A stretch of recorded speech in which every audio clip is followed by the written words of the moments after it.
Hi everyone, I'm Erin, and today I'm going to be doing a quick wrap-up for the 24 in 48 readathon, which I participated in on the weekend. Now, I'll start out by telling you that I didn't read 24 hours into 48.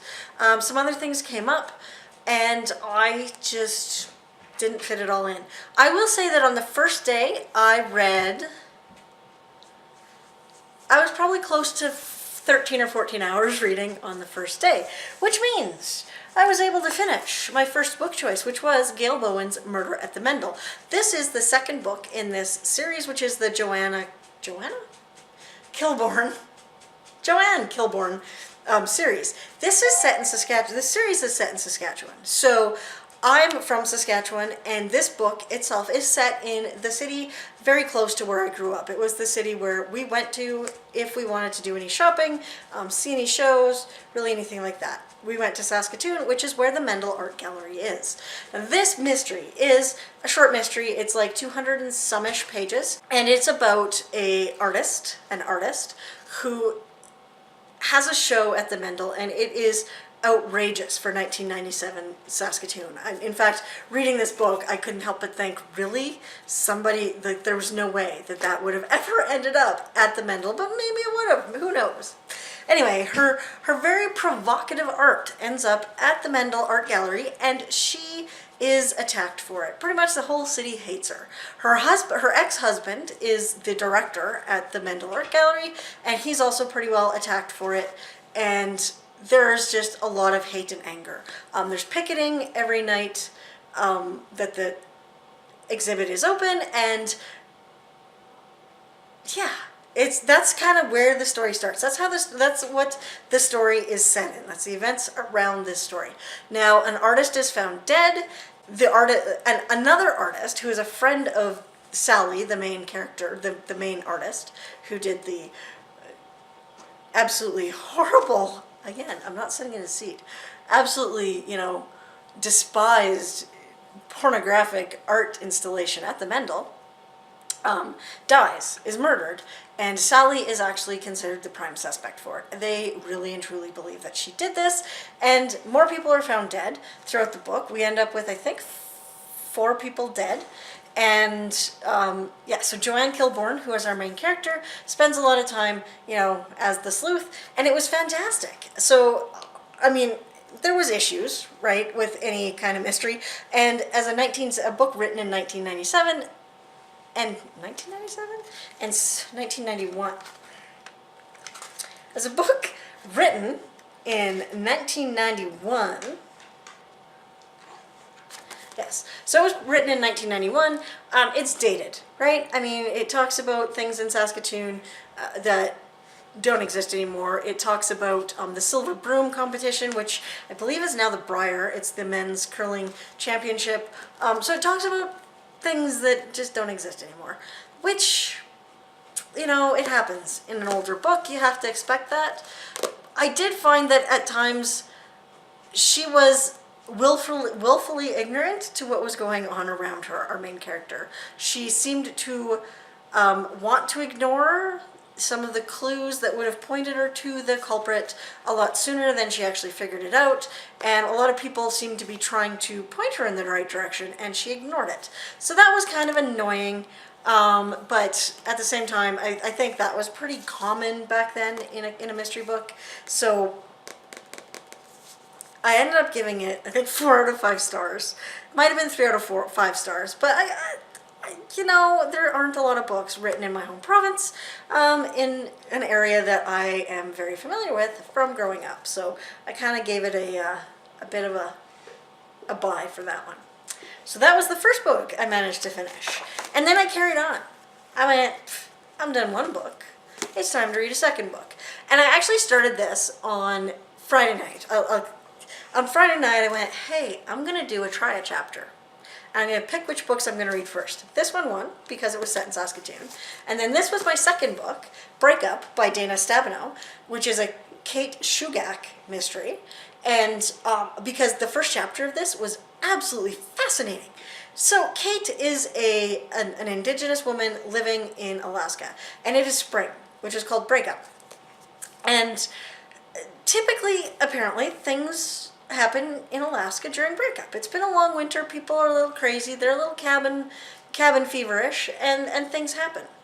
But she starts out in the first chapter having 2 encounters with 2 different bears, grizzly bears. I think the second chapter is where we get the engine from a jet airplane crashes into her yard, totaling her truck. It lands on her truck.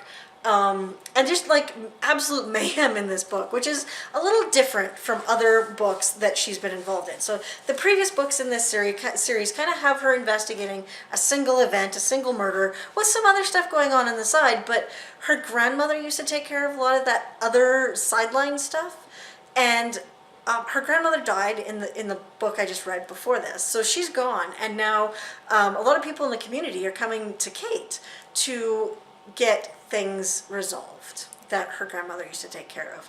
So while she's, dealing with National Transportation Safety Board and all this other stuff, like she's dealing with the airline and the National Transportation Safety Board, and she's standing in her yard, and all of a sudden a moose comes tearing through her yard. Everybody dives to cover. Following the moose is a grizzly bear, and then following the grizzly bear are 2 drunk white guys on quads, hunters. And then following the hunters is the park ranger on a quad. So that was kind of a cool scene.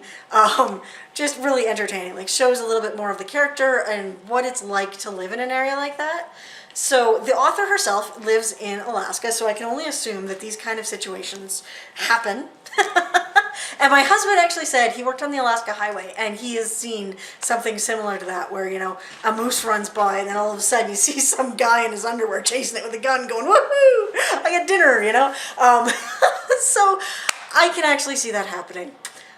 And the book just kind of continues along this path where she's investigating a lot of little things and a lot of different things, and there's just a lot of mayhem around Breakup. And it was a great book. It was different than the previous ones, and I felt in the series, because it was just this sheer mayhem and so much going on. But I loved it. I thought it was great. It gave us a little bit of an insight into how Kate is going to change, how her character is going to change, and maybe the direction her life's going to go is going to change. So that was the second book I read, Breakup by Dana Stavino. Finally, on Sunday morning, I got up and I said, I get to start a brand new book again. What am I going to start? Ruth Rendell's From Dune with Death.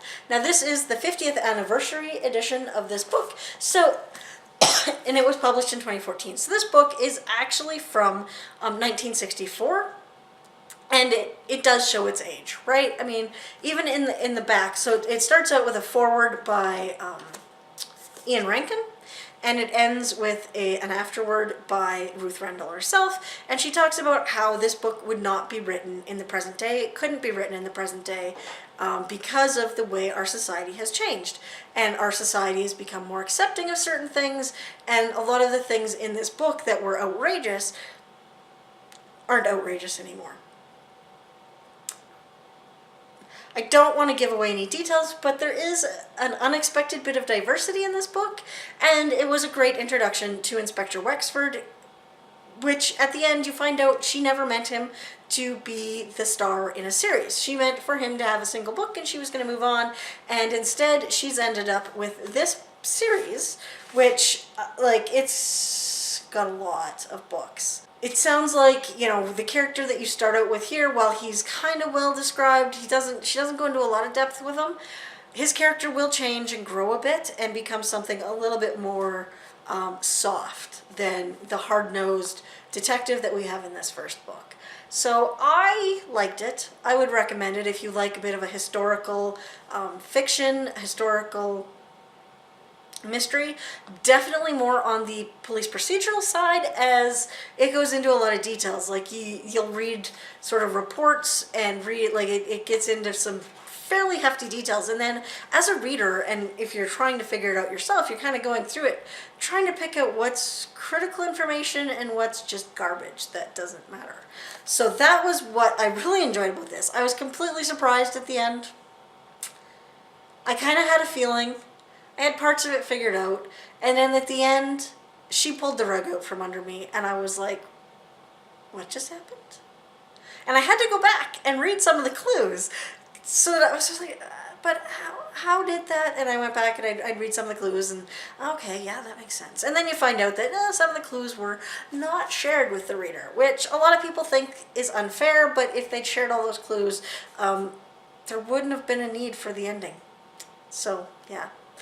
I loved it. I think it's a good book. I think if you like mysteries, like I said, you should give it a shot. So those were the 3 books that I actually read for 24 and 48, and I'm so glad I participated. I would say, though, instead of the whole 24 hours, I'd be lucky if I probably was about 16 hours worth of reading. Sunday, we ended up going out for dim sum, and then I slept late, and we had some cleaning up and stuff to do around the house, so I really didn't get that much done. Anyway, did you guys participate in the 24 and 48 challenge? Did you get, how many books did you read? How many hours did you read? Like, were you able to complete the 24 and 48? Because after Saturday, I was like, I felt like a bit of a zombie for reading that much in one day. So, yeah, it was a little crazy. So I'd love to hear from you guys. Please feel free to comment down below, and I will talk to you guys later. Bye!